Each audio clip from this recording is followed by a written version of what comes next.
Bonjour Hachem, bonjour Maître du Monde. Merci de me permettre de pouvoir parler encore avec toi aujourd'hui. Merci de m'avoir permis de pouvoir prier et merci de me permettre de pouvoir faire cette petite prière en espérant que ça puisse toucher du monde et les aider à avancer. Hachem, dans ta grande bonté, aide-moi s'il te plaît à toujours avancer, à ne jamais me retourner, à ne jamais reculer, à savoir que tout ce que je fais c'est pour le bien. Parce que quand je me connecte avec toi, quand je prie, quand j'étudie, quand je fais my body doute, je sais que tout ce que tu vas me donner dans ma journée c'est pour le bien. Je sais que toutes les propositions que tu vas m'envoyer, c'est pour le bien. Alors aide-moi à dire toujours oui, la puissance du oui, Hachem. Évidemment, dans ce qui est permis. À partir du moment où c'est permis, c'est une opportunité pour moi parce que c'est toi qui me l'as envoyé. Alors fais en sorte, s'il te plaît, que je puisse dire oui. Parce que je sais que tout ce qui se passe dans ce monde, c'est uniquement ta volonté. Et je sais que comme moi, je me relie à toi, j'ai confiance en toi, je suis pas juste mis sous tutelle de la nature. Je suis avec toi parce que j'ai confiance en toi, parce que j'ai la émouna, parce que j'ai foi en toi. J'ai foi en tes conseils, j'ai foi aux sages, j'ai foi en Rabbi Nachman. Et je m'attache avec lui et forcément avec toi. Donc du coup, je sais que tout ce que tu me donnes, c'est pour le bien. C'est pour mon bien. C'est pour me permettre de pouvoir avancer. Alors aide-moi s'il te plaît à pouvoir avancer. Aide-moi à pouvoir faire confiance aux sages et à te faire confiance directement. Parce que on a des exemples frappants dans la Torah où, où le peuple, quand ils ont écouté les sages, ça s'est toujours bien passé, à chaque fois. Par exemple, pour Moshe Rabbeinu, quand il leur a dit de sortir d'Égypte, bah, bien sûr, il y a 80% malheureusement qui sont restés, mais il y en a 20% qui sont partis. Ils ne savaient pas du tout où ils allaient, ils ne savaient pas ce qui se passait.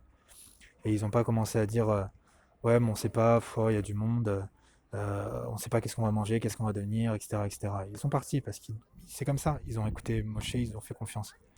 Ils sont partis. Ils ont eu raison, puisqu'au final, au final, ils ont reçu la Torah, etc. et tout ce qui s'est passé. Et, et après, on a d'autres exemples comme ça. Et quand, on, quand on était devant la mer rouge, la mer morte, pardon, quand on était devant la mer morte, qu'on voulait passer, ben, il y a quelqu'un qui a plongé, le premier. Il s'est pas dit, ouais, elle est un peu froide. Il a plongé, la mer est ouverte. C'est comme ça que ça se passe dans la vie, en fait. Et je le comprends petit à petit. Parce que forcément, on est frileux, surtout quand on n'a pas forcément confiance en soi. On n'a pas forcément, on n'a pas aussi confiance aux autres. Du coup, bah, on peut souvent se dire, ouais, c'est bizarre, c'est compliqué, c'est un peu rapide, j'ai pas le temps. On a plein de prétextes. On a beaucoup plus en fait de prétextes pour dire non que d'arguments pour dire oui.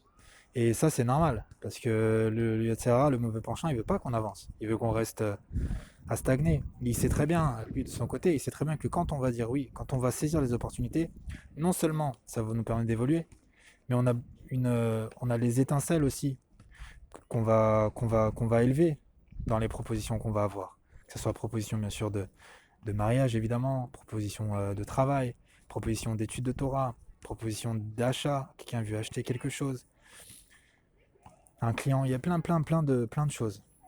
Et je te demande, s'il te plaît, Hachem, de me permettre de pouvoir toujours dire oui et d'essayer. On n'a jamais rien perdu à essayer. Regarde dans l'histoire du simple et du sage de Rabbi Nachman, quand le simple il reçoit la lettre du roi, tout de suite il part. Quand il reçoit l'invitation, c'est l'invitation du roi. On a des appels. Dans notre vie, tous les jours, on a des appels de toi.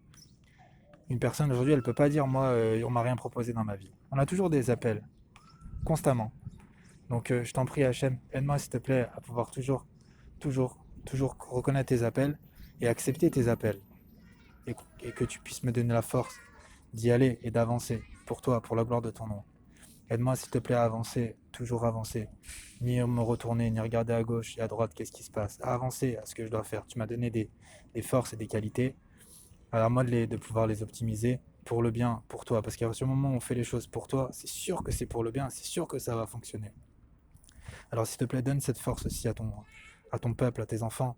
Donne-leur cette force et fais en sorte que tout le monde puisse dire oui, oui au bien, oui à toi, oui à ta Torah, oui à tes commandements. Et qu'on puisse toujours être heureux, en sécurité, en bonne santé. Merci pour tout, Hachem. Merci.